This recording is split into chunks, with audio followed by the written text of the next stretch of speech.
So I want to talk about the Japanese anime all culture cat girl NUKU Dash, and it's an anime that came out in 1998. And what it's about is it's based on another rendition of the anime which came out in the early 90s. And NUKU Dash is about this android that has a brain of a cat. So to regular people, it's just a human being that has cat-like behaviors, like likes to walk on fences, very, very agile. And also, this android NUKU is taken care of by a professor, Professor Natsumi, who has a son Ryunosuke, who is the love interest of NUKU. And the whole entire anime is like 12 episodes, and it really follows, Ryunosuke's romantic feelings towards NUKU, and NUKU like having amnesia from a tragedy that happened. She had her memory erased, and over time she kind of finds out like who Professor Higuchi is, and it concludes with her finding her purpose. So this is a very interesting anime. Like, the first thing that I will say is that there is very reminiscent of Ghost in the Shell when you watched it. Like, obviously a brain of a cat that died being put into an android. And then also the android of NUKU is actually based on, I believe it's Professor Higuchi's daughter or Professor Higuchi's wife. Like one of those that her android design is based on. And obviously, if it's based on his daughter, and I think it is in this version, it's definitely very a little disturbing, because I think like he wants a romantic relationship, with NUKU in a as an adult version of his daughter. But besides that, I do think a lot of Ghost in the Shell influences. Also, when you watch it, obviously there's references to Evangelion, where you see like character of the week type of thing, where you see like almost like villain of the episode, a one-off villain or villain of the week type of thing. And then the next thing that I will say is that you also see references to Akira. Like, obviously, androids with psychic powers. There are some androids that fuse with other things. So like definitely see that in the movie Akira, where you see like this character have psychic powers, and then this character in Akira, his body kind of absorbs a lot of different items. Like his body almost becomes like a bit of a black hole. And what I would also kind of say is with those references, it does a good job. As far as the anime goes, it's kind of a 50-50 anime, and that's what makes this anime extremely controversial, because there is an audience of people who say that this is a very well done anime, and there are some people who say that this is extremely terrible. So for the arguments of why this is a bad anime, and I think I'm more on the side of it, as a writer that wants to be a serious writer and a script writer, is that the characters are all extremely one-dimensional. Like, NUKU is probably the most dimensional character, even though like she's an android and she has autopilot and she's naive and she doesn't have any character depth. The fact that she has memory issues adds a lot of subtext to who she is. Otherwise, she does think like an android, like a stereotypical android, can be controlled by other people, heavily naive. She's also programmed to be, extremely like, kind to anybody, and obviously, that is definitely a weakness of any human being, because obviously there will be people who can take advantage of that. The next thing that I will say is that you look at Ryunosuke's character. He's a horny teenager. He has very, very permissive parents. So, he refers to his father as Mr. Kasaku versus, dad. And also, too, like, towards the end of the series, he confesses his love to NUKU, and that's really the only character shift that you get out of him. He does just say, "I love you," and that's that. You know, he's able to admit his feelings. So I don't think that that's enough for me to say that he is a dimensional character. His father is a hardworking scientist, and he's basically his wife's bitch. And his wife and Misakiko, who is Ryunosuke's mother, and also Mr. Natsume's wife. She is that typical, you know, like she's like Bulma from Dragon Ball Z, like the typical, you know, woman with a crazy attitude that can destroy things, you know, because she loses her temper. So you do see these characters that are all kind of stereotypes that don't have a lot of. They're the main characters. They all have a lot of. They're very, very generically written. The thing about also about this anime that I kind of feel is another weakness is it's not aged very, very well. Like NUKU is very, very subservient. She is a character that, you know, she's programmed to do whatever she wants. So she takes off her clothes in front of Professor Natsume because he needs to do like, you know, put her in the machine to do experimentations on her. And then also too, like there's this one episode where Ryunosuke manipulates her into being his girlfriend in front of other guy characters. And there's many scenes where you see, like, you know, Misakiko and other characters and even NUKU and their boobs kind of jiggle. So there's definitely a sense of deeply sexual women in a very objectifying way. And then there's also scenes too where you see NUKU holding a towel and they show a close up of her crotch. Of her crotch, you know, covered by a top, but you see part of, like, you know, part of her vag. And I don't mean to be profane, but that's just what it is. And also too, like, you do see like her in her very skin tight outfit. She has big boobs. She has a nice ass. You do see, like, you know, it's like a bodysuit, so you can see, like, you know, the seams where her, you know, vagina is. And again, I know that some people may feel uncomfortable hearing this, but that's just what it is. It's definitely very objectifying to women, and she's definitely a very, very sexualized character. And I also will say that, you know, NUKU, I believe that means cat or meow meow in Japanese. And she's based off a cat. There is a cat girl culture in Japan. So I do think that, you know, in some ways she kind of fulfills sexual fantasies of people who are into like the cat girl fetish or in the cat girl subgenre of anime. But I also will say as another thing, like I've kind of said in one of my other reviews of this anime, is that there is a lack of character development, and then there's also a huge lack of episodes where you do have where it's just one-off characters versus like maybe taking a character, giving them 3 or 4 episodes with the main characters, influencing how the main characters grow and all that. And I think that would have been a better way to do the series. The next thing that I will say as far as the strengths go, that I think that it's a very thematic anime, and it resonates with people. Like every guy's been like that horny teenager or finding or, you know, wanting that perfect person, you know, whether it be a woman, whether it be another guy, whether it be somebody else.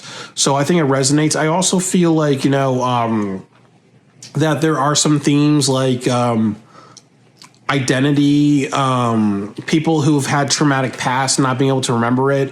Obviously the theme of objectification, obviously the theme of, you know, what it's like to be to be a living entity and be dehumanized and not have people care about how they dehumanize or don't feel, you know, respective of you. What I would also say is that one thing about this anime that I will say is that, you know, it's really resonated with me a lot.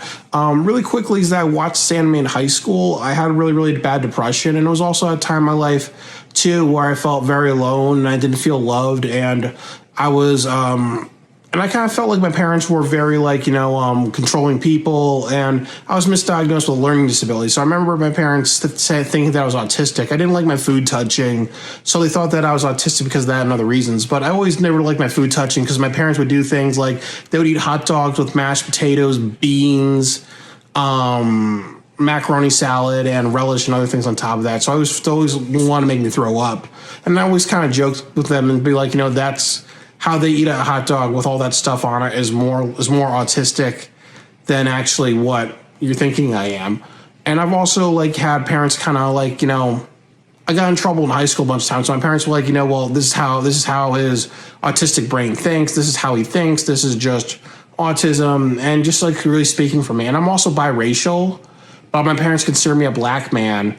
And I've also been in situations too. Like I remember like one time, I was accused of doing an offensive gesture to a teacher, and I said something along the lines where saying like, I feel really, really depressed. And I also kind of mentioned too that, I was kind of people were saying some things about my race. So my parents got a call from the school. So I told a teacher that, and then my parents heard from that teacher. They lied and said that what I was saying was, the reason why I was being accused by that teacher was because I was saying that the teacher lied and said that the reason why, my excuse was that she's targeting me because I'm black versus, so like they went with a lie instead of that. And I remember my parents being like, well, you act a certain way, so, go fuck yourself and whatever. So it was really, really rough growing up. And I also just was bullied a lot. And I also just dealt with a lot of just times where I didn't feel like I was a person or like my feelings mattered. So, when I watch this anime and see these androids, I almost felt like an android in a way too. Like whatever my feelings never really mattered growing up. I was definitely objectified. I found out that I was adopted out of a very abusive and violent situation. And I was told adults have problems too. You learn to move on. And that really stuck with me. And I remember never celebrating my birthday. I always dreaded celebrating my birthday ever since 11 years old, when my parents told me that. I don't even celebrate my birthday now. And I'm 33. But there's been a lot of times where, I've been raised in a household where my feelings don't matter, but other people's feelings matter when I've done an impact on them. So when I watch the anime, I can kind of resonate with the feeling of being an android and just not having free will, or just being objectified, or just my feelings don't matter to a point where I don't feel like I'm human. And that's why I like this anime a lot, because I think it resonates with a lot of my feelings that I had at a point in my life. There was a point in my life where I had a crush on NUKU because, I was adopted out of a bad situation, and I never had a mother figure grow up. I grew up in a household of two men. So I almost kind of wanted, maybe in a way, wanted NUKU to be a mother figure and a romantic figure, the same way she's like that in Ryunosuke's memory. In Ryunosuke's psyche. And there was a point in my life too where I was really depressed and I was going through a lot of things. So I saw almost like NUKU as a god figure, and like a goddess or something really, really pure, or just thinking that,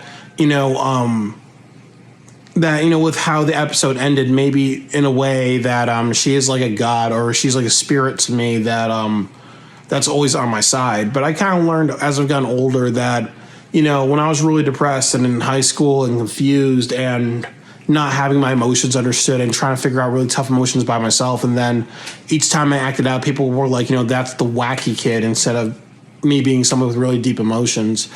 I remember NUKU Dash, and I would say I always kind of feel so connected to NUKU, and just wishing I kind of almost had that type of person in my life, and I never had that.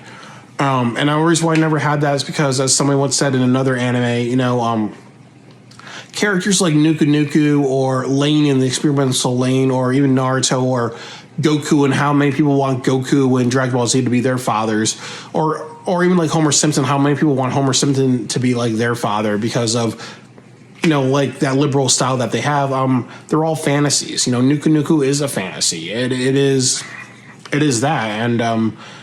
And I'm happy that I watched the anime, and at one point in my life it could make me feel so powerful. And I would always wish I could kind of relive that feeling. But I remember how that character meant so much to me, to a point of obsession and almost schizophrenia in a bit, So this anime means a lot to me. I think it was part of my development, because before I watched that anime, I was just living my life. After I watched that anime, I almost saw NUKU NUKU as an extension of myself. I saw myself as the same type of personality, you know, naive, wanting to be heroic. At my best, I have a very, very vivacious spirit. And if I incorporate my emotions and my spirit and my intelligence and almost my meditation all together, like I'm almost like, you know, I'm almost like I'm a dynamo.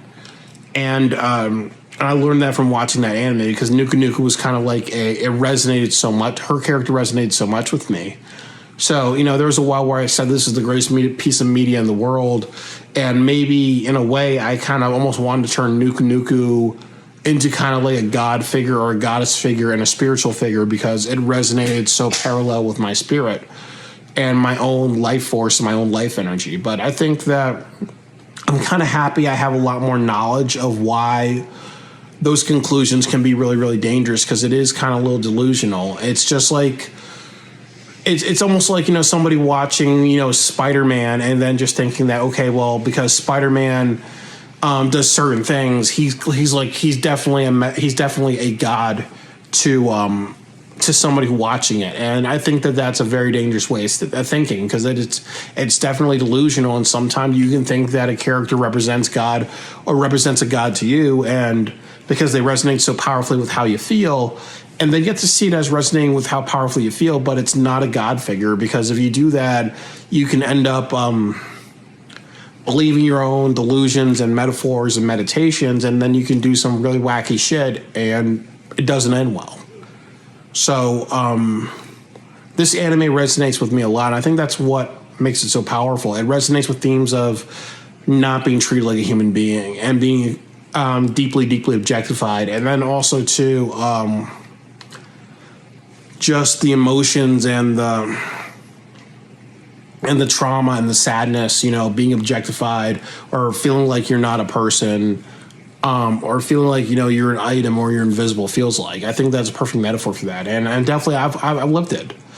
I will say for this anime, that, you know, the other strength is that they really know how to, they really know how to have characters that you feel sorry for.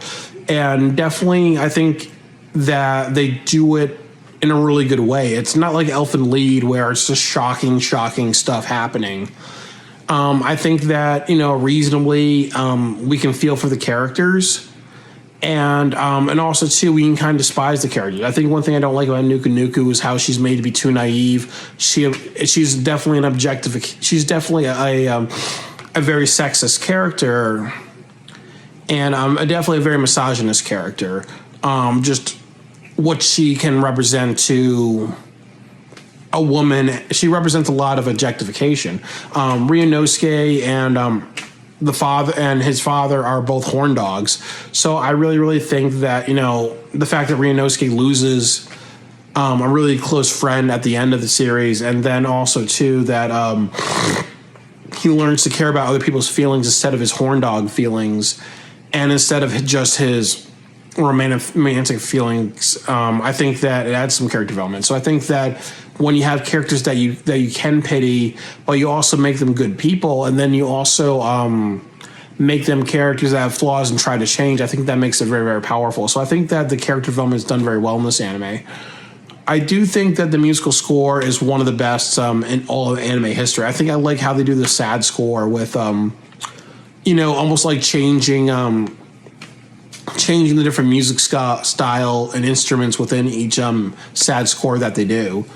And I also think that this is very, very well edited. Like, I think the last episode, you see like NUKU NUKU and Ryunosuke talking. You see Ryunosuke and NUKU NUKU in a building at the very end of the episode while it's being destroyed and hit by bombs, and you hear this really, really beautiful music. And then you see like a good cutaway and then back to what's going on. So it really just shows the urgency, but also just the sadness of that scene. And I kind of feel that this anime does the editing and the music so well. And I also like how the musical score is sad, but it's not like overpowering, but it's just one score with a bit of instrumental in different parts of it. And I think that that's very, very powerful.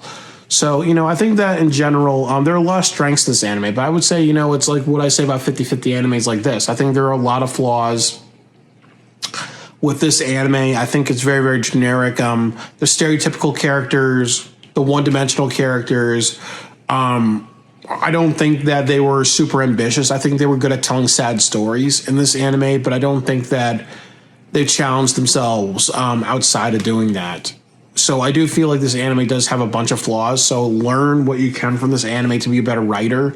Learn about what they do right and what they don't do right. And I also feel like, if there is an anime that's very, very thematic to you, it's always good to talk about it because, when we watch these things, we'll be like, hey, like I noticed this and that about it. And I also will think that a final thing that I will say is that sometimes characters can resonate with you a lot in any piece of fiction because, characters are always going to be metaphors for the human existence. And sometimes they resonate with us because we're going through some shit and we feel for the characters.